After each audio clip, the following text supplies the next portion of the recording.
오늘 말씀의 제목은 하나님을 신뢰합니다입니다. 네. 여러분은 어디까지가 남이라고 생각하시나요? 사촌, 오촌, 그리고 옆집 이웃, 시집간 자녀, 그리고 장가간 자녀, 어디까지 남이라고 생각하세요? 그럼 그 남을 위해서 어디까지 해주실 수 있습니까? 대신 빚을 갚아준다거나, 한 달에 얼마씩 생활비를 지원해 준다거나, 아니면 장학금을 준다거나, 나랑 가깝다고 생각하는 사람이 아니라 남을 위해서 무엇까지 도움을 주실 수 있습니까?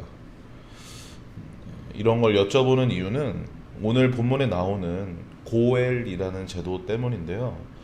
이것은 이스라엘이 갖고 있었던 독특한 제도입니다. 고엘은 히브리어로 뜻이 친족으로서의 역할을 하다라는 뜻입니다.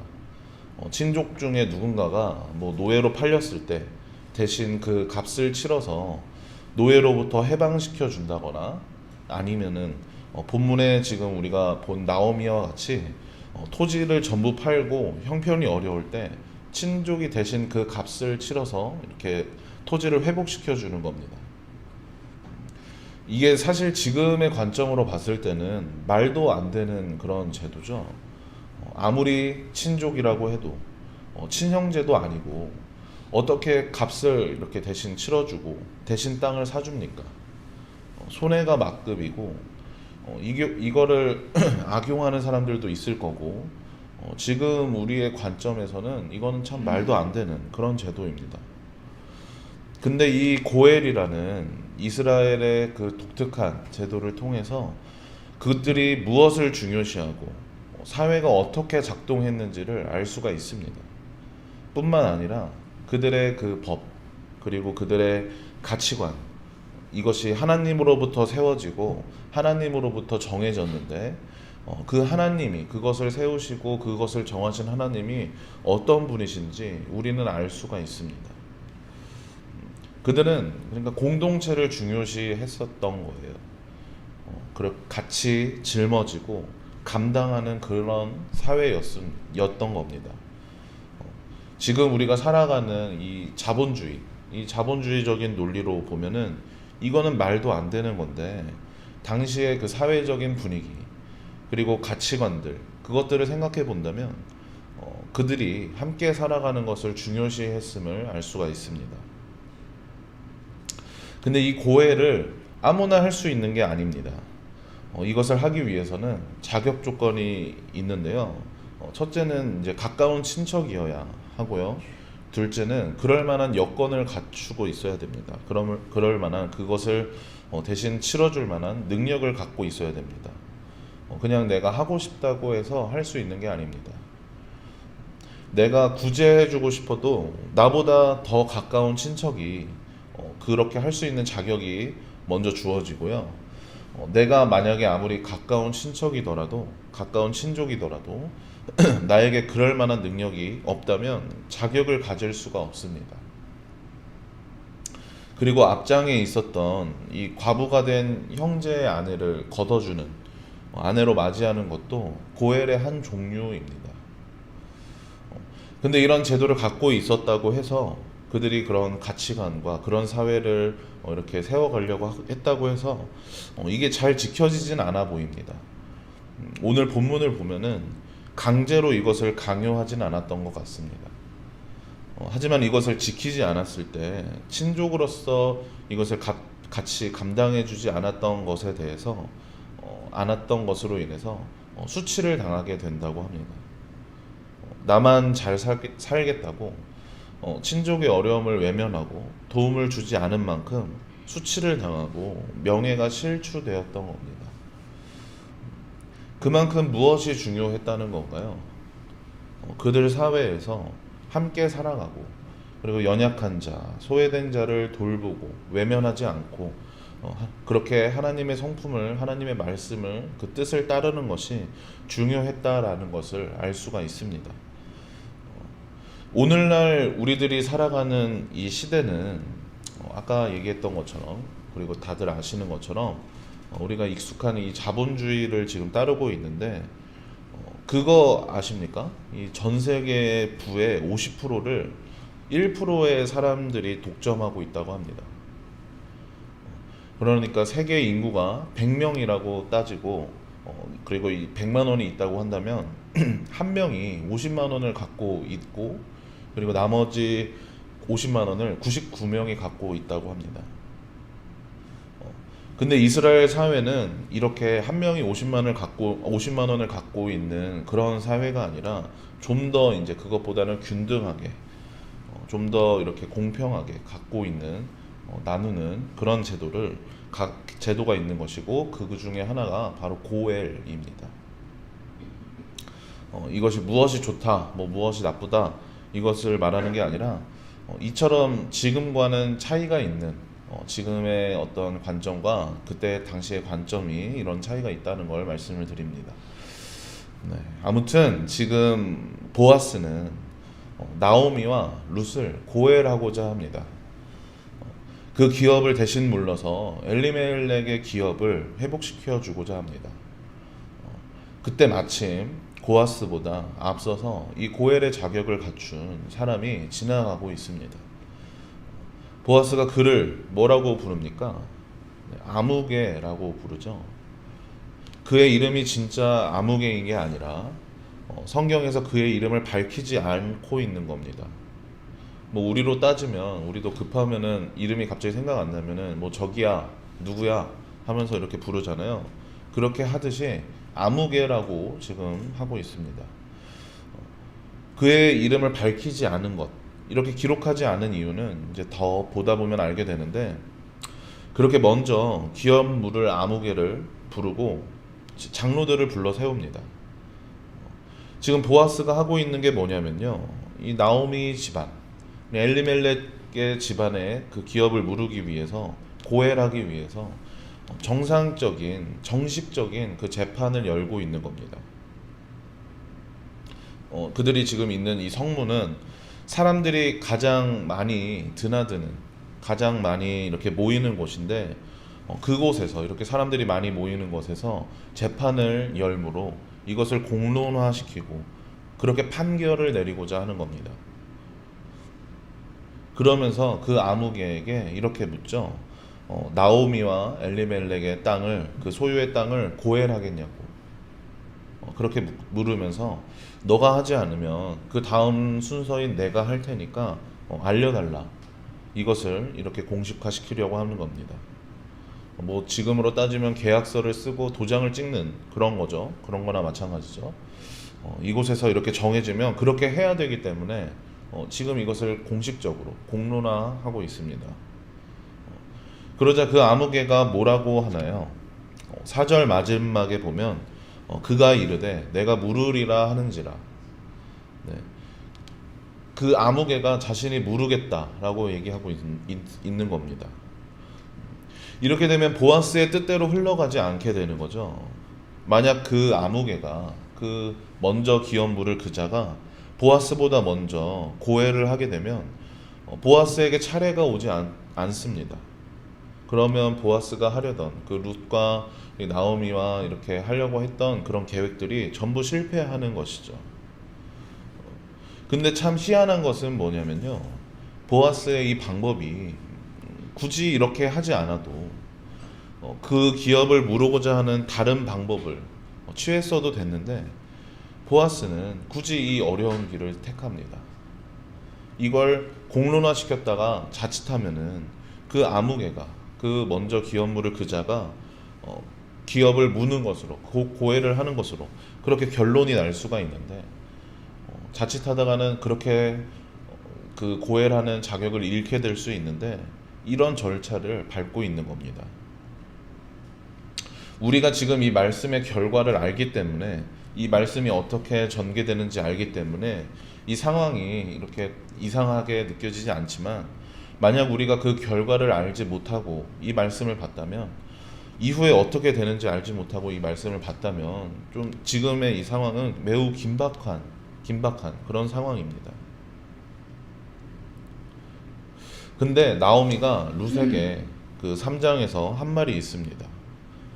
룻에게 그 보아스의 침소로 들도록 시키면서 그렇게 하면은 너가 앞으로 어떻게 해야 하는지 그가 알려줄 거라고 그렇게 말했죠. 그리고 나오미의 말을 따르고 돌아온 룻에게 뭐라고 하냐면 이제 이 일이 어떻게 되는지 지켜보자 라는 말을, 그런 의미의 말을 합니다. 무엇이냐면 나오미는 지금 보아스를 신뢰하고 있는 겁니다. 보아스가 어떻게 행동할지, 그가 어떤 결정을 할지 그를 신뢰하고 그 보아스에게 맡기고자 한 것이죠. 룻 또한 시어머니 나오미의 말에 군말 없이 순종합니다. 나오미가 시킨 것들 그냥 그저 군말 없이 그것들을 행하죠. 룻은 나오미를 신뢰하면서 그렇게 행합니다. 그리고 그렇게 신뢰를 받고 있는 이 문제를 풀어가야 될 보아스는 하나님을 신뢰하고 있습니다. 하나님이 인도하실 것을 구하면서 이것을 공론화하고 정식적인 절차를 밟고 있는 것입니다. 하나님께서 정하신 방법, 그러니까 편법을 쓰지 않고 뒤에서 다른 공작을 하지 않고 자기가 해야 될 일을 하며 공식적인 절차를 지금 밟고 있는 것입니다. 그렇게 하나님을 신뢰하는 것이죠.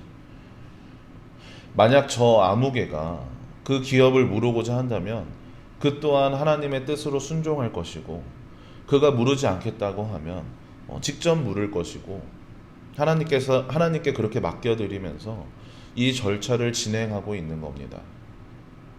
보아스는 지금 하나님을 신뢰하고 있습니다. 사실 우리 믿음이라는 게 그렇습니다. 우리가 믿음으로 구원에 이르고 의롭다 하심을 입었다고 그렇게 우리는 고백하잖아요. 그렇게 우리는 믿고 있잖아요. 근데 그 구원 받았음을, 의롭다 칭함 받았음을 증명할 수 있는 어떤 증거가 있습니까? 그것을 증명할 수 있는, 우리 눈으로 확인할 수 있는 그 무엇이 있습니까? 그저 하나님을 향한, 예수님을 향한 그 말씀을 믿는 그 신뢰로 이것을 믿고 따르는 것입니다. 하지만 그 불확실함에 대한 그 두려움과 불안함에 눈으로 확인하고자 하는 그 어떤 욕망들을 포기하지 못하고 할례를 증거 삼으려고 하고 율법을 열심히 지키는 것, 그것을 증거 삼으려고 합니다. 이게 바로 바울이 싸웠던 그 이단들과의 싸웠던 그 모습들이죠. 거짓 선생들의 가르침, 그것들과 싸웠던, 바울이 계속 싸웠던 그 모습이 바로 이런 모습이죠. 하나님을 신뢰하지 못하고 예수님을 믿지 못하고 다른 복음, 그것으로 구원에 이르고자 하는, 눈으로 확인할 수 있는 확실한 증거를 원하는, 그래서 그런 것들을 계속 찾는 것입니다. 보아스가 확실한 방법을 취하려고 했다면 어떻게든 할 수 있었을 겁니다. 그런 그 능력을 갖추고 있었고 그런 명망을 지니고 있었기 때문에 보아스가 하고자 했다면 어떻게든 할 수 있었을 겁니다. 하지만 보아스는 하나님을 신뢰함으로, 그것을 이뤄가는 하나님을 신뢰하는 그 마음으로, 믿음으로 다른 방법을 취하지 않습니다. 오직 자기가 해야 할 일, 그 절차를 밟으면서 하나님의 뜻대로 이것을 진행할 뿐입니다. 이제 이후에 판결이 어떻게 진행되냐면요, 기업을 무르겠다고, 그것을 고엘하겠다고 말하는 아무개에게 보아스가 말합니다. 우리 5절 말씀 같이 한번 읽어보겠습니다. 5절 말씀 시작. 보아스가 이르되 내가 나오미의 손에서 그 밭을 사는 날에 곧 죽은 자의 아내 모압 여인 룻에게서 사서 그 죽은 자의 기업을 그의 이름으로 세워야 할지니라 하니, 아무개에게 너가 잘 모르는 게 있는데 이런 게 있어 하면서 말하는 것인데, 이게 무슨 말이냐면, 만약 나오미와 엘리멜렉의 기업을 무르게 되면 나오미뿐만 아니라 이제 며느리인 룻까지 거둬야 한다고 말하는 겁니다. 그리고 룻을 통해서 죽은 이의 대를 잇고 그 기업을 그의 이름으로 세워야 한다는 겁니다. 그러니까 무슨 말이냐면 룻이 자녀를 낳으면 그 자녀는 아무개의 자손이 아니라, 그것을 고엘한 그 아무개의 자손이 아니라 룻의 시아버지인 엘리멜렉, 룻의 남편인 말론이 남편인가요? 그 룻의 남편인 그 남편의 자손이 돼서 그 기업 또한 그 자손의 이름으로 이어가게 해야 된다는 겁니다. 이게 그 이스라엘의 고엘 제도의 특징인데요. 이것이 하려고 하면 하고 말려면 말고 그러는 게 아니라 당연히 해야 되는 것이죠. 고엘을 한다면 당연히 이제 룻에게서 자녀를 낳아서 그 대를 이어갈 수 있도록 이렇게 하는 것입니다. 고엘을 통해서 죽은 이의 그 대가 끊기지 않도록 룻을 통해 이어가도록 하는 것입니다. 그 기업 또한 마찬가지로 룻의 그 자녀를 통해서 그 엘리멜렉의 자손으로 이어지게 했던 그 자손을 통해서 그렇게 기업을 물려주는 것이죠. 이에 그가 뭐라고 하냐면 6절 말씀에 그 기업 물을 자가 이르되 나는 내 기업에 손해가 있을까 하여 나를 위하여 물으지 못하노니, 아무개는 그렇게 되면은 내 재산에 손해를 보는 것이니까 나는 하지 않겠다 라고 말합니다. 고엘은 어려움을 당한 친족을 돕는 그런 그 친족을 위한 제도죠. 근데 이 자는 지금 누굴 위해서 고엘하고자 했던 거냐면 나를 위해서 고엘하고자 했던 겁니다. 그래서 룻은 생각 못하고 나오미만 생각했던 거예요. 어차피 나오미는 늙었기 때문에 이제 출산을 할 수 없으니까 더 이상 기업 물을 자를, 기업을 이어갈 자를 낳을 수가 없으니까 그 기업을 자기 소유로 삼고자 했던 겁니다. 룻의 존재를 몰랐던 것이죠. 그렇게 아무개나 불리는 그 자는 고엘의 권한을 보아스에게 넘겨주고, 보아스는 그 공식적인 절차로 인해서 엘리멜렉, 나오미 그 가문의 기업을 물러줄 수 있게 그렇게 고엘할 수 있게 되었습니다. 결국에 하나님을 신뢰한 보아스가 이렇게 정당하고 의로운 방법으로 그의 의를 행하게 된 것입니다. 나오미와 룻을 위해서 그 고엘을 할 수 있게 된 것입니다. 근데 아무개라고 불리는 이 자는 끝까지 그 이름을 알 수가 없는 그런 자로 남습니다. 그는 그렇게 자기의 재산을 지키고 자신의 기업을 지켰을진 모르지만 그가 자신의 그 기업으로 인해서 그 재산으로 인해서 얼마나 위대해졌을지는 모르지만 끝내 그의 이름은 하나님에게 기억되지 않습니다. 하나님을 끝까지 신뢰하고 정의와 공의를 행한, 비록 손해를 입었을진 모르지만, 재산에 손해를 입었을지 모르지만 그 정의와 공의를 행한 보아스만이 기록에 남고 하나님께 기억되어집니다. 이렇게 하나님께 이름이 남는 자는 끝까지 하나님을 신뢰했던 보아스입니다. 사랑하는 여러분, 우리가 보아스와 같은 자들 되길 원합니다. 하나님을 신뢰하고 그 정의와 공의를 외면하지 않고 그 사랑을 실천하는 우리가 되길 바랍니다. 우리의 이름을 기억하시는 그 주님, 우리를 의롭다 하신 예수님을 신뢰하는 마음으로 그 믿음으로 나아가시길 원합니다. 그렇게 나아갈 때 우리가 어쩌면 손해를 볼 수도 있죠. 우리가 공들여 쌓아 올린 그것이 손실을 입는 그런 경험을 해야 될 수도 있습니다. 그리고 그렇게 나아감에 있어서 우리에게 우리가 뜻하지 않은 그런 위기가 찾아올 수가 있습니다. 우리에게 그런 어려움이 닥칠 수가 있습니다. 그때에 그런 상황이 닥쳤을 때, 그런 선택을 해야 될 때 저 이름 없는 아무개와 같이 반응하며 하나님을 향한 신뢰 없이 손해보는 것을 걱정하는 그것이 아니라 끝까지 하나님을 신뢰하며 비록 손해볼지언정 자기 생각대로 되지 않을지언정 그 뜻을 하나님께 맡겨드리며 나아가는 여러분들 되시길 바랍니다. 그리하여서 우리의 이름을 기억해 주시고 우리를 사랑하시는 그 주님을 놓치지 마시길 바랍니다. 그렇게 결국에는 그 끝에서 우리를 반갑게 맞아주시는 주님, 그 주님을 신뢰함으로 하나님의 백성으로서 사랑을 실천하며 믿음대로 살아가시는 여러분들 되길 주님의 이름으로 축복합니다.